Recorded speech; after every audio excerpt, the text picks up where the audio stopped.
O desejado de todas as nações. Capítulo 12. A vitória. Então o diabo o transportou à cidade santa e colocou-o sobre o pináculo do templo e disse-lhe: Se tu és o filho de Deus, lança-te daqui abaixo, porque está escrito que aos seus anjos dará ordem a teu respeito e tomar-te-ão nas mãos para que nunca tropeces em alguma pedra. Julga Satanás haver agora enfrentado Jesus mesmo em seu terreno. O próprio astuto inimigo apresenta palavras procedentes da boca de Deus. Parece ainda um anjo de luz e mostra claramente estar familiarizado com as Escrituras, entendendo a significação do que está escrito. Como Jesus usara anteriormente a palavra de Deus para apoiar sua fé, o tentador agora a emprega para corroborar seu engano. Pretende ter estado apenas provando a fidelidade de Jesus, louvando-lhe agora a firmeza.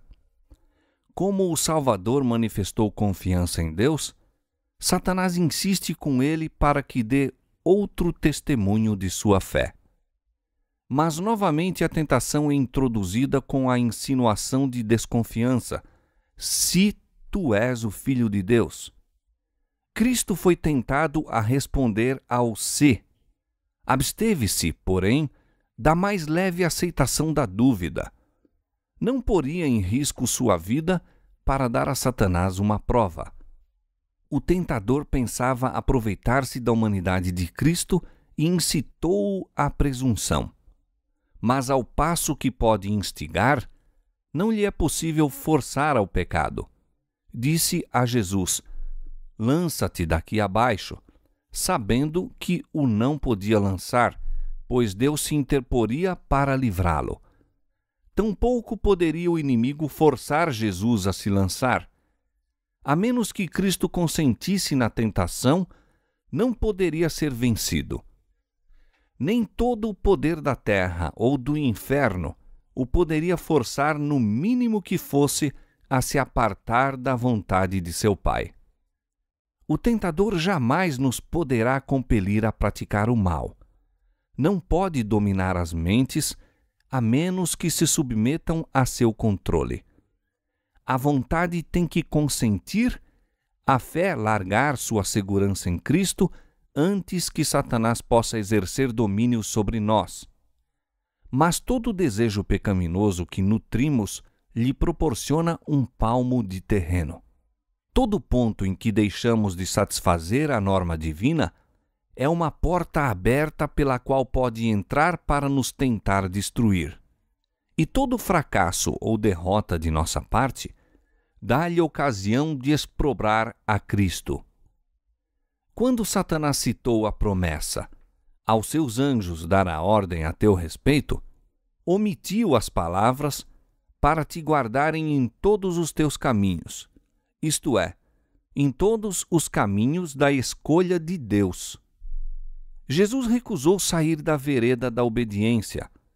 Conquanto manifestasse perfeita confiança em seu Pai, não se colocaria, sem que isso lhe fosse ordenado, em situação que tornasse necessária a interposição do Pai para o salvar da morte. Não forçaria a providência a vir em seu socorro, deixando assim de dar ao homem um exemplo de confiança e submissão. Jesus declarou a Satanás: também está escrito: não tentarás o Senhor teu Deus. Essas palavras foram ditas por Moisés aos filhos de Israel quando tinham sede no deserto e pediram que Moisés lhes desse água, exclamando: está o Senhor no meio de nós ou não? Deus operara maravilhas por eles. Todavia, em aflição, dele duvidaram e exigiram demonstrações de que estava com eles. Procuraram em sua incredulidade pô-lo à prova. E Satanás estava incitando Cristo a fazer a mesma coisa. Deus já tinha testificado que Cristo era seu filho. Pedir agora um sinal de ser ele o Filho de Deus seria pôr à prova a palavra divina tentando-o. E dar-se-ia o mesmo quanto a pedir o que Deus não havia prometido. Manifestaria desconfiança e estaria realmente provando-o ou tentando-o. Não devemos apresentar ao Senhor nossas petições para provar se Ele cumpre sua palavra, mas porque as cumpre. Não para provar que Ele nos ama, mas porque nos ama.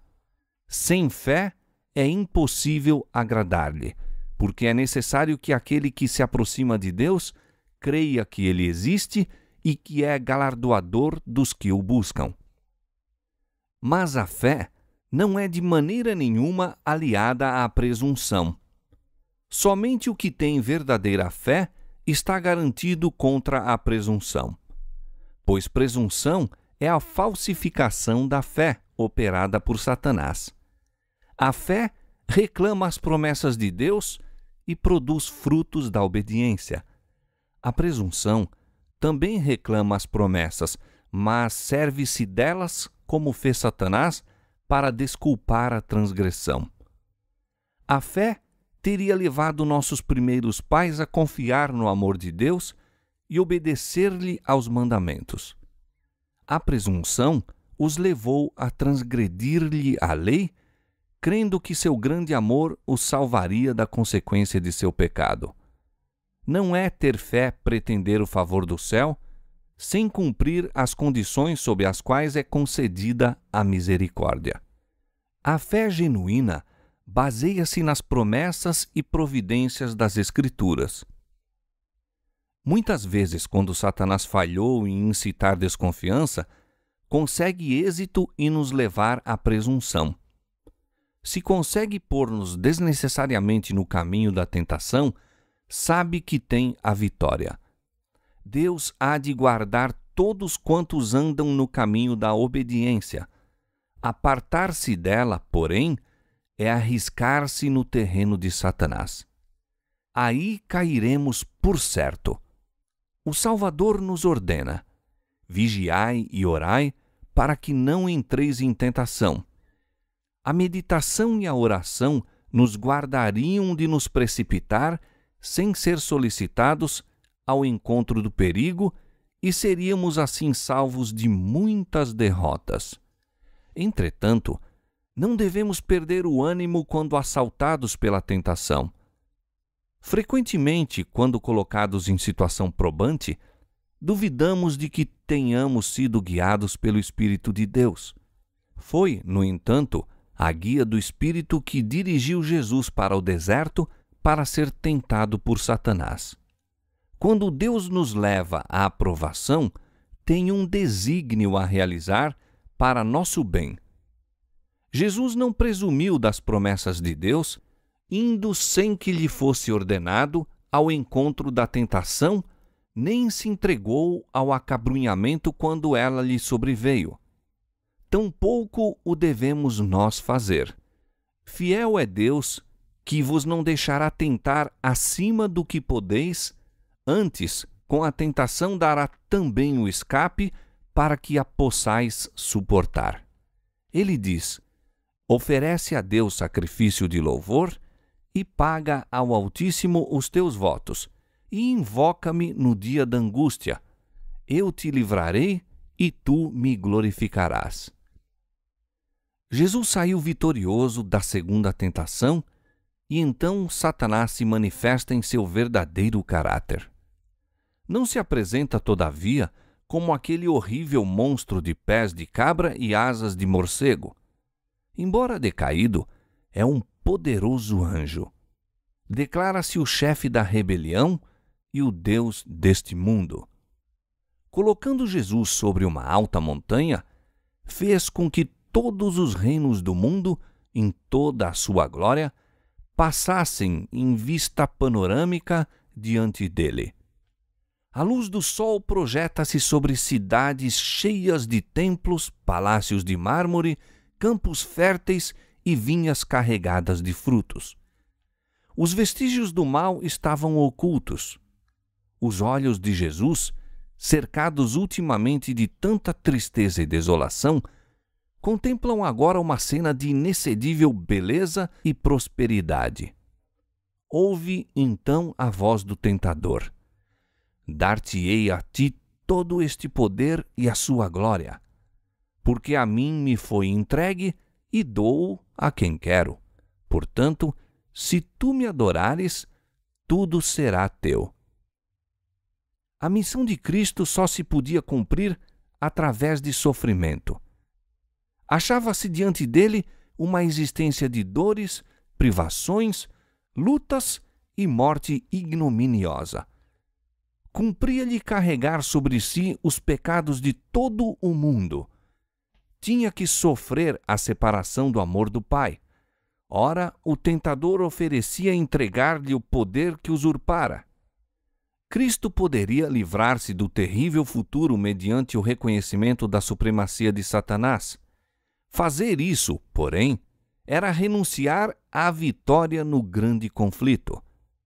Fora por buscar exaltar-se acima do Filho de Deus que Satanás pecara no céu.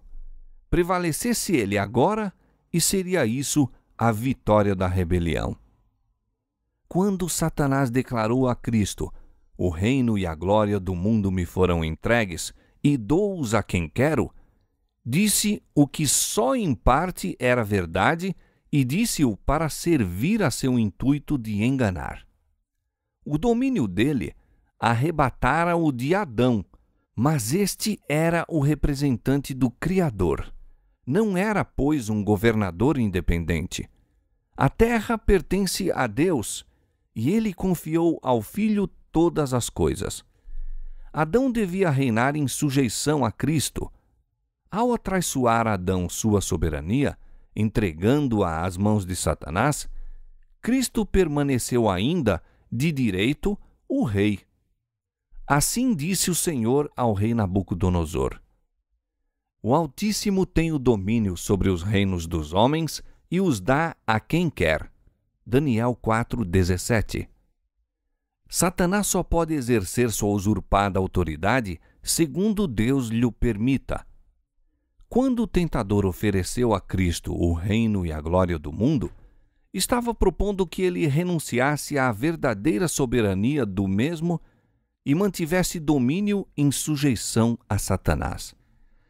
Era este o mesmo domínio em que os judeus fundavam as esperanças. Desejavam o reino deste mundo. Houvesse Cristo consentido em oferecer-lhes tal reino, com alegria tê-lo-iam recebido. Mas a maldição do pecado, com todas as suas misérias, pesaria sobre esse reino. Cristo declarou ao tentador: vai-te, Satanás, porque está escrito: adorarás ao Senhor teu Deus e só a ele servirás. Os reinos deste mundo eram oferecidos a Cristo por aquele que se revoltara no céu com o fim de comprar-lhe a homenagem aos princípios do mal. Mas ele não seria comprado. Viera para estabelecer o reino da justiça e não renunciaria a seu desígnio.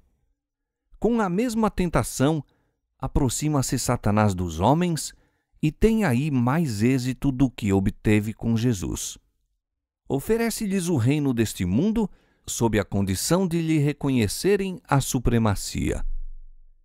Exige que sacrifiquem a integridade, desatendam a consciência, condescendam com o egoísmo. Cristo lhes pede que busquem primeiro o reino de Deus e sua justiça, mas o inimigo põe-lhes ao lado e diz: seja qual for a verdade sobre a vida eterna, para conseguir êxito neste mundo, precisa servir-me. Tenho nas mãos teu bem-estar. Posso dar-te riquezas, prazeres, honra e felicidade. Dá ouvidos a meu conselho. Não te deixes levar por extravagantes ideias de honestidade ou abnegação. Prepararei o caminho adiante de ti. Assim são enganadas multidões. Consentem em viver para o serviço do próprio eu e Satanás fica satisfeito. Enquanto o seduz com a esperança do domínio do mundo, ganha-lhes domínio sobre a alma. oferece aquilo que não lhe pertence conceder e que há de ser em breve dele arrebatado.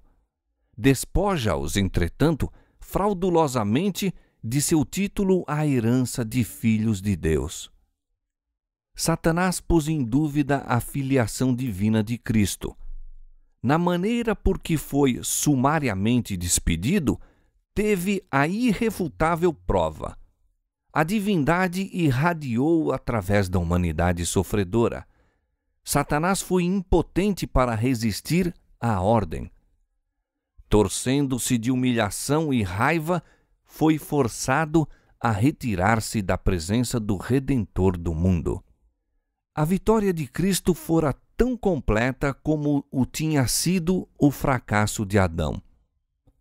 Assim podemos resistir à tentação e forçar Satanás a retirar-se de nós.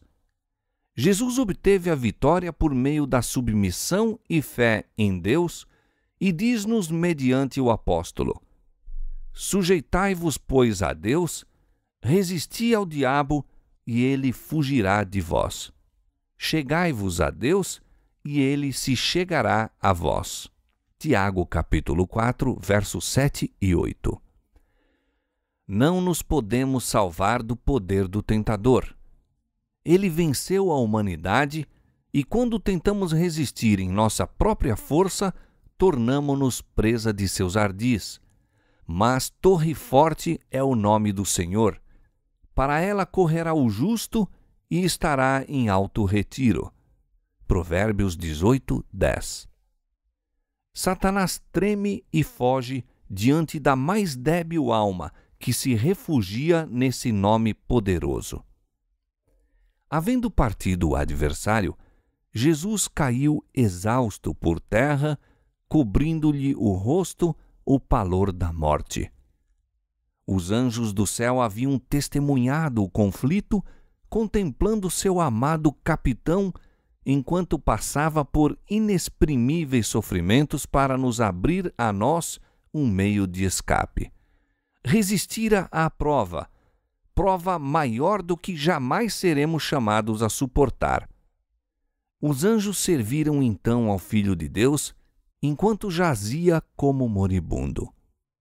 Foi fortalecido com alimento, confortado com a mensagem do amor do Pai e com a certeza de que todo o céu triunfara com sua vitória. Reanimado, seu grande coração dilatou-se em simpatia para com o homem e saiu para completar a obra que iniciara. Para não descansar enquanto o inimigo não estivesse vencido e nossa caída raça redimida. Jamais poderá o preço de nossa redenção ser avaliado enquanto os remidos não estiverem com o Redentor ante o trono de Deus. Então, ao irromperem as glórias do lar eterno em nossos arrebatados sentidos, lembrar-nos-emos de que Jesus abandonou tudo isso por nós, que ele não somente se tornou um exilado das cortes celestiais, mas enfrentou por nós o risco da derrota e eterna perdição. Então, lançar-lhe-emos aos pés nossas coroas, erguendo o cântico: Digno é o Cordeiro, que foi morto, de receber o poder e riquezas e sabedoria e força e honra e glória e ações de graças. Apocalipse 5:12.